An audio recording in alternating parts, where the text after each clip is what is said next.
The day I made my parents regret choosing favorites. Imagine this. You're grown, independent, and still paying rent to your own parents just for the privilege of living under their roof. Absurd, right? That was me. I worked long hours, handed them money every month. Then one day, my younger sister, their golden child, moved back home. And instead of paying a cent, she was welcomed with open arms. Free room, free food, free everything. Meanwhile, my parents doubled my rent, smirking as they told me, "If you don't like it, leave. Don't be such a coward." So I did. But I didn't walk out empty-handed.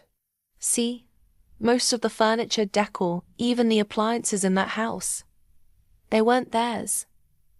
Over the years, I had bought them, upgraded the living room, paid for the dining set. Even the artwork on the walls came from me.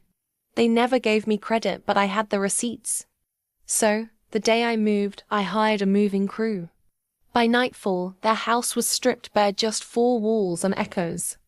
I sold everything and walked away. With the money, I invested in a sleek downtown condo and turned it into a luxury Airbnb. Guests loved it, modern, stylish, every detail perfect.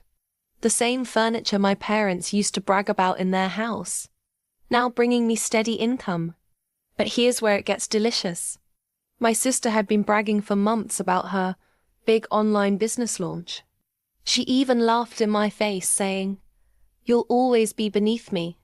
I'm the one destined to succeed." So I dug deeper. I found out the name she wanted for her brand, and I registered it before she even had the chance. Website, social handles, trademark, the whole empire. Mine. When she finally tried to launch, her face turned white.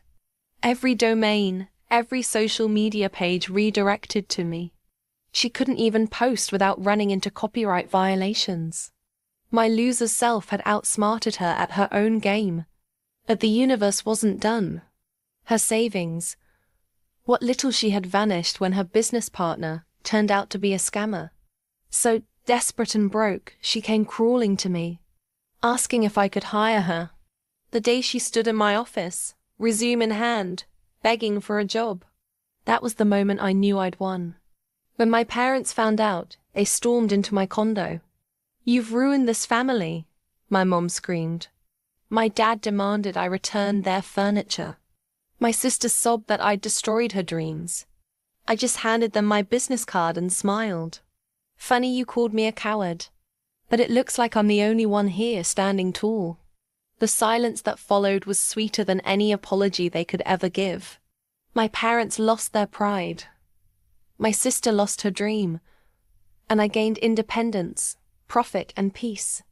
If you thought that revenge was satisfying, just wait until you hear how they tried to sabotage me next, and how it backfired even worse.